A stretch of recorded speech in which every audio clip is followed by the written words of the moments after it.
परळी म्हणले की लोक भ्यायला लागले. हो भेऊ नका बाबा. अहो आम्ही अभिमानाने सांगतो परळीचा कमीपणा कुठं नाही. परळीला भेण्यासारखं काही नाही. परळी एवढी पावनभूमी आहे. या परळीमध्ये दोन नात आहेत. एका नाताचं नाव आहे 12 ज्योतिर्लिंगापैकी एक असणारा प्रभू वैद्यनाथाची भूमी म्हणजे परळी वैद्यनाथ आहे.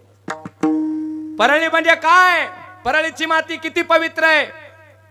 अतिशय ऊस तोड कामगाराचा गरीब घरचा मुलगा या परळीच्या मातेनं देश सेवेकरता दिला, महाराष्ट्र सेवेकरता दिला.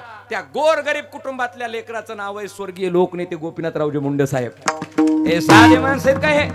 हे आधी नेते येतील, किती मुख्यमंत्री होतील, किती कुठं जातील, काय करायचंय ते करतील, पण गोपीनाथरावजी मुंडे साहेबांसारखा लोकनेता या महाराष्ट्राच्या भूमीमध्ये आता परत होणार नाही.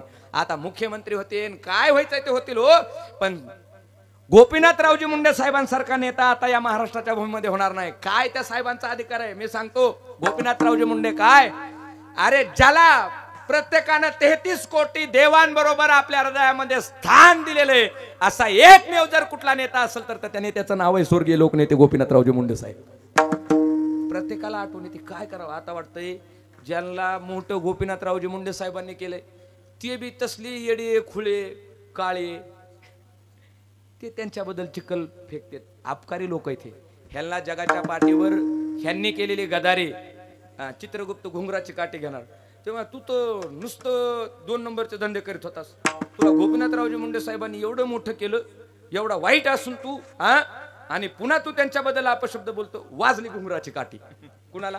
गद्दाराला. मी काय सांगतोय, एवढी हे पावन आणि पुण्यभूमी आता